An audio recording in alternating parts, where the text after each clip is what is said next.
Welcome to AI TV News. In Southern California, a dramatic fire lit up the night sky after an explosion at Chevron's El Segundo oil refinery, raising concerns among local communities. We'll break down what happened, the response from emergency crews, and what it means for the area. Late Thursday night on October 2nd, 2025, around 9:30 p.m., residents in and around El Segundo, a city in Los Angeles County, felt a powerful blast. Some described it as feeling like a small earthquake or even a plane crash. What they were witnessing was the start of a major fire at the Chevron El Segundo refinery. Almost immediately, a huge fireball erupted, sending flames and thick smoke billowing into the sky, visible for miles across the South Bay. To understand the significance of this event, it's important to know about the refinery itself. Built in 1911, the Chevron El Segundo facility is one of the largest oil refineries on the West Coast. It's a critical piece of infrastructure, processing about 290,000 barrels of crude oil every single day.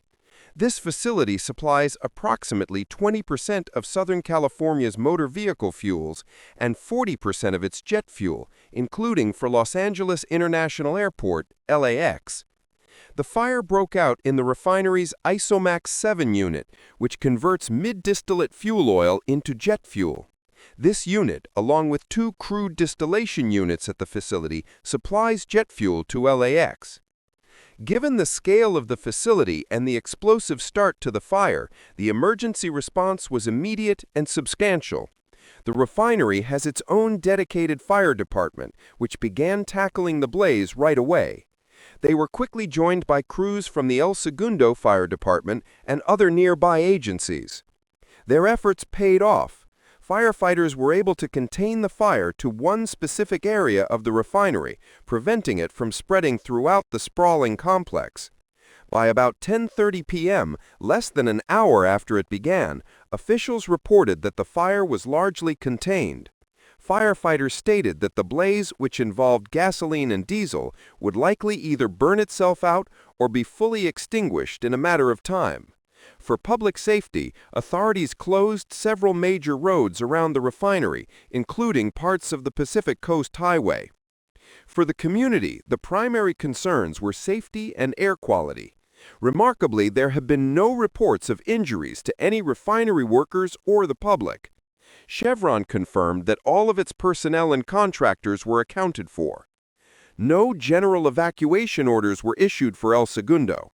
However, a temporary shelter-in-place order was put into effect for parts of neighboring Manhattan Beach, advising residents to stay indoors with windows and doors closed. This order was lifted at 2 a.m.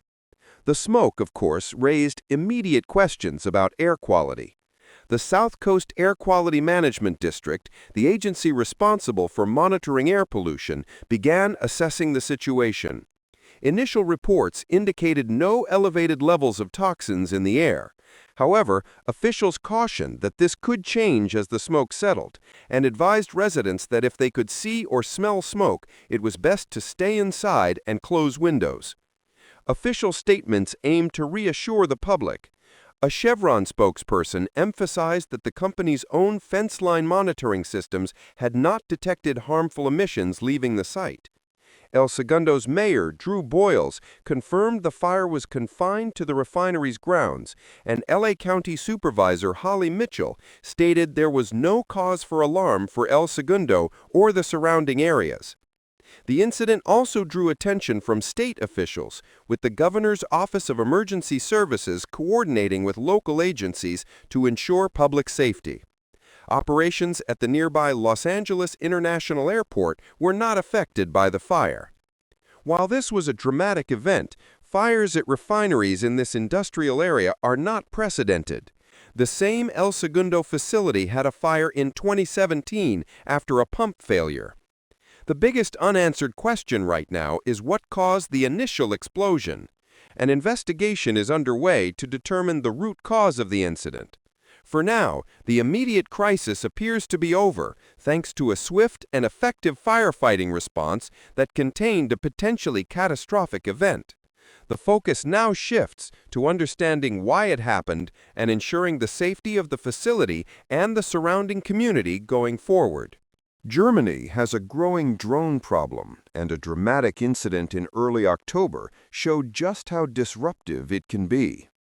On the night of October 2nd, 2025, Munich Airport, one of the country's busiest hubs, was forced to shut down after multiple drones were spotted near its runways. 17 flights were canceled, 15 diverted, and almost 3,000 passengers were stranded on the eve of a national holiday. Police helicopters searched for hours, yet the drones and their pilots vanished into the night. Investigators couldn't even confirm the models or sizes involved. Munich wasn't a one-off. Similar shutdowns have hit airports in Denmark and Norway, and German officials warn that drones have also been seen near military bases, power plants, and other critical sites. Because the operators often remain anonymous, authorities describe these incidents as possible hybrid threats, hostile actions that stop short of open warfare and are hard to attribute. Interior Minister Alexander Dobrindt has called the Munich episode a wake-up call. So, what is Germany planning to do? The response combines new laws, new technology, and tighter European cooperation. Bavarian Premier Markus Söder wants police to be able to shoot suspicious drones on sight. The federal cabinet has already approved emergency amendments to the Aviation Security Act. If passed by the Bundestag, the changes would let the Bundeswehr assist police and shoot down drones that endanger air traffic or vital infrastructure. Berlin is budgeting more money for anti-drone research and rapid procurement. Officials talk about building a drone wall, a chain of sensors, jammers, and interceptors that can detect, track, and neutralize rogue aircraft. On a continental level, European Commission President Ursula von der Leyen has urged EU members to link their defenses into a single network, sharing data and equipment so threats spotted in one country can be countered in another. Germany already has pilot projects. One, called Falke, is testing an automated defense grid for airports that could be rolled out nationwide. Germany limits how high drones may fly, bans them outright around airports and critical facilities, and requires registration for heavier models. Yet the Munich incident showed that regulations alone can't stop determined operators, especially after dark. Officials now argue that enforcement tools, radar, radio frequency trackers, and even kinetic interceptors must match the threat. Why does this matter beyond aviation? Modern life depends on uninterrupted energy grids, rail hubs, data centers, and military depots. A hobby drone fitted with a camera can collect intelligence. A larger model can carry explosives. And because consumer drones are cheap and widely available, they offer a tempting option for anyone seeking mischief or leverage without leaving fingerprints. Germany's strategy therefore hinges on partnership. Police, air traffic authorities, and the armed forces are expected to share real-time information. Across the EU, programs are underway to harmonize procurement rules so member states can buy compatible sensors and countermeasure systems more quickly.